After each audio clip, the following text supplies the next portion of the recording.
This video is going to provide a brief overview of how you can use Gmail for various forms of communication. You can access Gmail a variety of different ways. Here I am on the Google screen. I can go up into my Omnibox and I can type gmail.com and that will take me to Gmail. Also, I can click on Gmail in the upper right, or I can click on my apps waffle and choose Gmail. Any of those three pathways will get you to the same location. Once you log into Gmail, you will land on the Gmail dashboard, which will look something similar to this initially. An important thing to know is that you can really personalize a lot of your settings in Gmail, and we'll go over some of those throughout the video. But first, let's get an understanding of what we're looking at here within the dashboard. Over on the left, you have your full menu. This is where you'll be able to access your inbox, your sent, your trash, and any emails that you've assigned labels to. Notice I have more down below, so it's only showing a portion of what I have available, but if I click on this, it will expand out what other areas I can explore. Also, I can collapse this menu if I don't need to see it by clicking the hamburger in the upper left, and it will go away and just show the icons. If I'm going to compose an email, I'm going to click on the red pencil, and we'll show that here in a little bit. This box here is your selector. By choosing it, it will select all emails in your inbox, or you can target what you would like to select based on whether it's read, unread, starred, or unstarred. Once you have an item selected, you'll have a variety of different options to choose from. This one will allow you to archive the email and take it out of your inbox. If it's spam, you can click on this to report it as spam. The trash can will delete it. The open envelope will mark it as read. The clock will snooze it, and then the check with a plus will add it to your tasks. If you wish to organize it by moving it to a different location, you can click on Move To, and then you'll be able to move it to the different labels that you have, and you can even create new labels or manage your labels from this area. You can also do labels here by adding a new label or choosing what label to apply to the email. Labels are your main way of organizing your emails within Gmail. Think of your labels as your Outlook folders. While they don't actually function as folders per se, it's very similar to how you would label or place an email in a folder and then be able to access it later on. And so I can add labels by clicking over here on More and coming down to Create New Labels. I have one label that I've created so far here for record keeping. Once I have a label created, if I want to edit it, I can click on the three dots and I can get a little bit specific on how I edit or how I color code that label. If I want to create a new label, I create new. I can name it. If I want to nest it under a different label, I can enable that and then choose where I want to nest it and then click create. Once you have a label, it'll show here, and now I can easily move an email to that label. So for example, if I wanted to add this email from Anita Summer, get it? I select the email, and then I can come over here, I can add the label, and go ahead and apply the label. The label I just added was upcoming trainings, so I can put that there, click apply. Notice it stayed here in my inbox, but also now has the upcoming trainings label added to it. If I don't want it to be here in my main inbox anymore, I can come up and do the same process, but choose Move To and choose Upcoming Trainings. And now it's gone from here and only accessible through here. And that's how you can easily use labels to organize your messages. Up here at the top, I can search my mail, and if I want to add specific parameters, I can click the down arrow. This button right here will tell people that have added you to their accounts in chats or rooms that you are currently active. If you don't want to be shown as active, you can change that to Do Not Disturb, which will mute any notifications, or you can set it away, and then you can personalize your chat notifications here. The question mark will take you to the support area.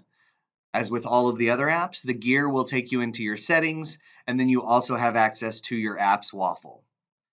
This will allow you to toggle between newer and older emails once you start collecting a lot of emails in your inbox.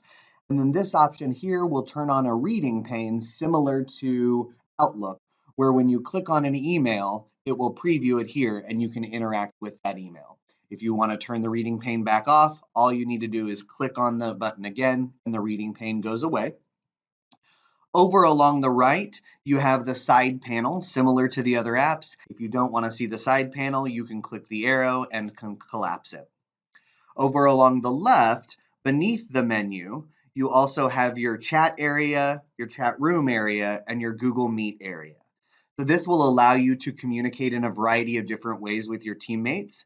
To add someone to chat, you can click on the plus, and it will allow you to start a group conversation, create a room, see what rooms are available, and so forth.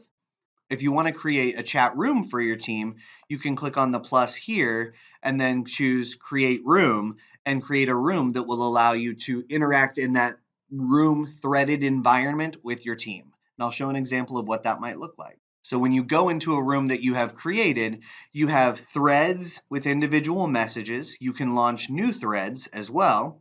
You can add people and bots. You can share files. You can assign tasks. What's really cool is you can also do that directly from the thread. So when I click here and reply, I get the options here to add emojis. I can upload files. I can add a Google Drive file. I can actually create new documents here in docs, sheets, or slides to use with the team in the thread. Or I can launch a video meeting request here or access my calendar. So lots of varieties that you can do over within chat and rooms. And so now let's go back into the email and examine some of the settings. So to access your settings, you'll come up to the gear. The majority of settings you're going to need are shown here in the quick settings, and these largely relate to how you view your dashboard. So right now I'm in the default setting, which is this one here. And then you can also choose comfortable or compact. These just change how things are viewed here in the density. You can set your themes. So if you don't want something to be boring, change your theme and be in a beautiful setting that we might see somewhere here in our gorgeous area. In regards to your inbox type, you have several different options. Right now I'm showing the default. The one thing I don't like about the default is I don't personally like the social and the promotions area. And so if you want to get rid of those, but still use the streamlined default inbox, you can go to customize and then here just turn those off. And now you won't see them anymore. So now they're gone for me. If you are marking your emails important, Google will also help you with that, and you can turn that on in your settings. And so if you're doing emails with a lot of importance, you can have those emails show first. You can have the emails that are still unread show first, or emails that you have starred show first. You can also prioritize your inbox and customize that here. Or if you're operating multiple inboxes, which few people will be doing, you can enable that here. And then down below, like I showed before, you can not have a reading pane, or you can automatically have your reading pane turned on and have it show to the right of the inbox or below the inbox.